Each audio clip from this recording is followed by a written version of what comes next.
Selanjutnya adalah bagaimana mekanisme kinerja spasial pada bangunan bentang lebar. Jadi sini sudah spesifik pada kinerja spasial, ya. Yang pertama, kita perlu mengetahui apa itu kinerja spasial. Kinerja spasial adalah bentuk dan besaran ruang yang diperlukan manusia untuk dapat berkegiatan dengan aman dan nyaman. Nah, maka di sini ada kebutuhan psikologis dan kebutuhan fisiologis, karena aman terkait dengan kebutuhan psikologis ya, jadi merasa aman. Nah, kemudian merasa nyaman itu juga terkait dengan psikologis dan juga fisiologisnya sesuai gitu. Nah, ada apa saja komponennya? Komponennya berarti terkait dengan ruangnya itu ada komponen bentuk ruang, dimensi panjang, dimensi lebar, dimensi tinggi, yang kesemuanya itu wajib dibuat secara ergonomis gitu. Ergonomis itu apa? Ergonomis itu sesuai dengan kenyamanan manusia bergerak, beraktivitas, sehingga dia tidak membuat tubuhnya sakit atau pegel gitu. Nah, itu seperti itu. Apa saja kriteria keberhasilan kinerja spasial? Nah, ini sudah spesifik. Kalau yang tadi itu adalah dia secara umum, nah ini sudah spesifik pada kinerja spasial. Yang pertama dari aspek fisiologis adalah kenyamanan ergonomis tadi, sesuai dengan tubuhnya. Kemudian akses terhadap difabel dan pelayanan fungsional. Kemudian psikologis ada aspek kebetahan, keindahan, ketenangan, pemandangan, kegembiraan yang bersemangat. Kemudian kecuali ini rumah sakit ya, tapi mungkin rumah sakit memerlukan suasana yang menyehatkan, kegembiraan ya, supaya pasien tidak terlalu merasakan sakitnya gitu. Nah, itu kan penting sekali gitu. Sehingga mungkin tidak disebut rumah sakit gitu ya, rumah menuju sehat gitu. Oke, selanjutnya adalah aspek sosiologis ya, yang dimana di sini adalah kemudahan pencapaian dan kedekatan fungsional. Dan kemudian ekonomi sekali lagi adalah soal efektivitas ruang dan sebetulnya berakhir pada efisiensi biaya. Pada ranah spasial atau pada ranah ruang itu ada komponen spasial dan aspek kinerja yang diharapkan. Yang pertama adalah sebuah bangunan itu tentunya terdiri dari ruang individu, kemudian tata ruang secara keseluruhan atau layout ruang-ruang. Kemudian ada tata letak tapak dan kenyamanan pelayanan. Ini secara umum servisnya gitu. Nah, atau utilitasnya ya. Yang pertama dari tata ruang individu. Jadi setiap tata ruang yang kecil-kecil itu ruang dapat digunakan ya, dapat digunakan. Kemudian perabotnya itu sesuai. Kemudian efisiensi tata letak, akses antropometrik itu tadi kesesuaian dengan tubuh manusia. Ergonomi, fleksibilitas, dan lainnya nanti bisa ditambahkan. Kemudian tata ruang secara keseluruhan diharapkan hubungan antar ruangnya kita periksa. Kemudian kedekatan akses, efisiensi, fleksibilitas. Kemudian dari kita keluar lagi atau lebih besar lagi itu ada tata letak tapak ya, atau ruang luar. Itu ada jalan masuk atau keluarnya, hubungan tata ruang luar, fleksibilitas, dan lainnya.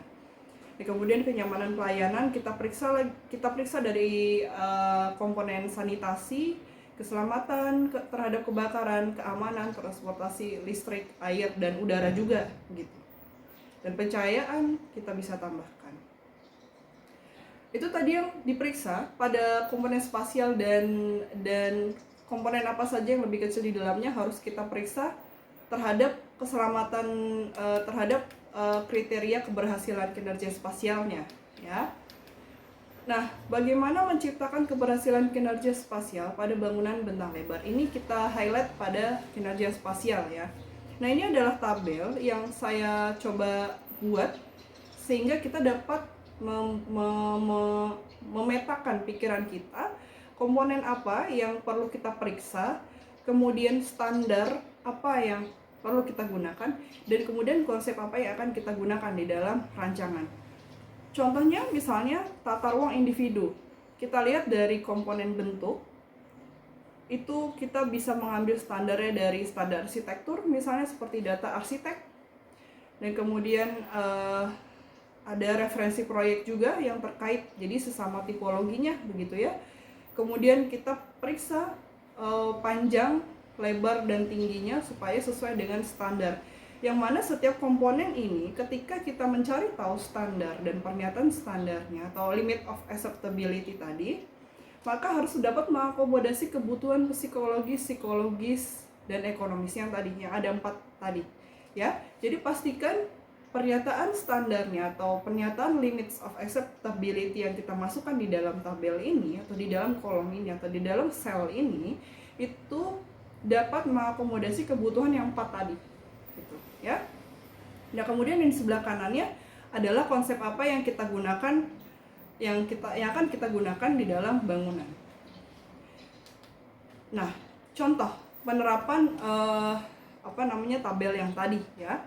Nah, contoh penerapan optimalisasi kinerja bangunan. Nah, kita kan mau mengoptimalkan ya keberhasilan kinerja bangunan tadi. Salah satunya adalah tata ruangnya. Mari kita lihat bagaimana kita merancang sebuah kolam renang atau aquatic center, bukan kolam renangnya saja ya, tetapi bangunan kolam renang, bangunan olahraga khususnya untuk akuatik di Arafah Aquatic Sports Center. Nah, kita lihat dari tata ruang individu saja, satu saja komponen ruang kolam renang utamanya. Ya, kita tahu bahwa kolam renang ini akan dibuat untuk olimpiade dan semacamnya, karena ini dimiliki oleh mungkin universitas atau sebuah institusi yang mana dia nanti akan digunakan pada untuk pelatihan menuju olimpiade. Maka ketika kalau kita mau ke arah olimpiade, maka standar ruang yang kita rancang juga harus mengikuti olimpiade, gitu ya. Di sini sangat terlihat untuk olimpiade karena kolam renangnya, kalau kita lihat di layout di sebelah kanan floor plan-nya, tidak hanya untuk kolam renang utamanya saja, melainkan ada loncat indah, kemudian ada beberapa lagi yang lainnya, ada kolam untuk recovery. Setelah lompat indah kan dia ada untuk recovery dulu ya, berendam dulu dan sebagainya. Nah, kemudian kita lihat standarnya. Jadi standar yang dimasukkan adalah standar kolam renang untuk olimpiade, terdiri dari berapa lane atau berapa garis. Nah, di sini ada garis 0 sampai 9, jadi ada 10 garis ya. Jadi untuk lomba itu ada 10 garis. Kemudian panjangnya berapa? Panjangnya 50 meter dan lebarnya 25 meter gitu. Nah, kemudian di mana harus diletakkan rope ya. Rope itu tali ya, tali-tali tertentu untuk memberitahukan atau memberikan indikator kepada atlet bahwa misalnya sudah mau dekat gitu ya, itu diberikan tarik tali. Kemudian seberapa dalam? Nah, seberapa dalam ruangnya? Bisa juga kalau untuk olahraga, sedangkan untuk visual, nah ini beda lagi. Ini tadi sudut pandangnya untuk atlet dulu. Namun ketika nanti kita bicara tentang tribunnya, maka yang kita harus pikirkan adalah ketinggiannya. Ya, ketinggian kita penonton, nanti kita buat berapa baris untuk bisa melihat ke bawah, berapa sudutnya. Nah, itu tata ruang individu khusus untuk tribun. Nah, ini untuk kolam renang. Untuk kolam renang seberapa dalam? Nah, di sini ada standarnya. Di barisan yang di sisi sebelah kiri itu 1,2, kemudian yang sebelah kanan 1,8. Walaupun ini nanti tentunya harus disesuaikan dengan olimpiade ya. Nah, ini adalah salah satu contoh kita memetakan pikiran kita bahwa ini loh standar dan ini loh penerapannya pada bangunan. Jadi semua ada standarnya dan ini mengikuti ergonomi ya. Kalau sudah pada standar itu dia sudah sesuai dengan ergonomis, karena tingkat olimpiade tentunya sudah harus ke arah sana gitu ya. Ataupun kalau ada hal-hal yang lain kita tidak ketahui, misalnya kita dapat menggunakan data arsitek terlebih dahulu, itu adalah hal yang paling umum gitu ya. Sedangkan ketika proyek kita lebih besar lagi dan lebih besar lagi, biasanya sudah ada standar-standar yang umum. Dan itu biasanya memang kebanyakan dari luar negeri ya, karena untuk olimpiade biasanya berlaku global begitu. Nah, itu adalah ranah kinerja spasial dan bagaimana penerapan optimalisasi pada kinerja bangunan, bagaimana cara merencanakannya dan bagaimana menciptakan konsep pada bangunan kita.